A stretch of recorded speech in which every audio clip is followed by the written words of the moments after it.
Statement and assumptions. Let's look for an example.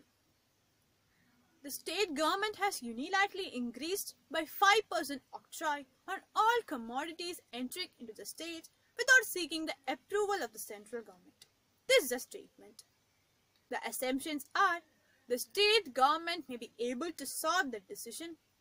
The central government may agree to support the state government's decision, and the state government may be able to earn considerable amount through the additional octroi.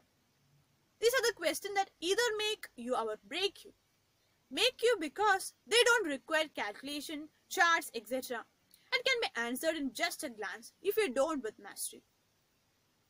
Break you because when reasoning comes tough and those 2-3 seating and floor puzzles don't have answers in every 2 repeated attempts, then candidate tries verbal reasoning to leverage the score.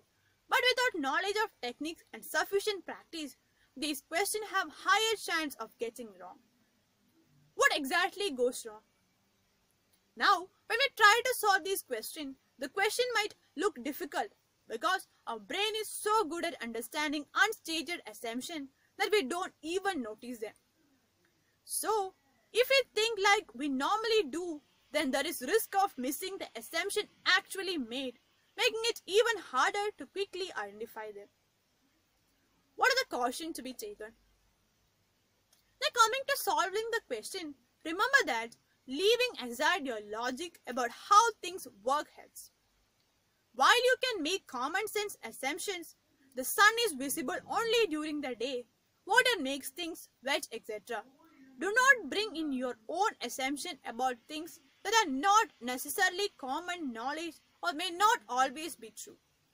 Assumption in the question is something that author believes to be true. What are the procedures to solve the question? Negating method. This method is really effective when it comes to solving assumption questions. It is a tested method that can turn the dreaded question into scoring 1. All you have to do is negate the assumption after reading them. The passage author gives statement only after assuming some things. These some things are dimensions of the question. That means some basic assumptions are what author definitely believes in. And if some assumption contradicts that basic belief of author, then the assumption can never follow. For example, statement in the recently held All India Commerce Conference, the session on management of service sector in India surprisingly attracted a large number of participants and also received a very good media coverage. The assumptions include media is always very positive towards service sector. Service sector is made properly in India.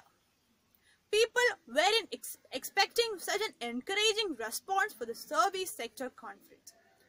Now, statement talks about this session on service sector management, which got many participants, which was surprising for the author.